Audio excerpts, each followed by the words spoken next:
Hello everybody, welcome back. Today as well we have got you another video.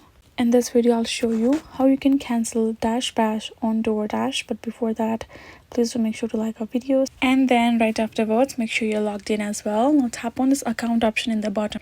Then you will find plenty of account option on top. You simply have to tap on this option of Manage DashPass.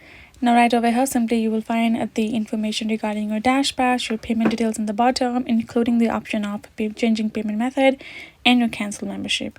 Gotta tap on this option of cancel membership. Now you simply have to provide why you're doing so. Go ahead, enter a reason for you. Once you're done choosing, tap on this continue option, and then it will simply give you the summary how much you have saved so far, and then tap on this cancel DashPass again.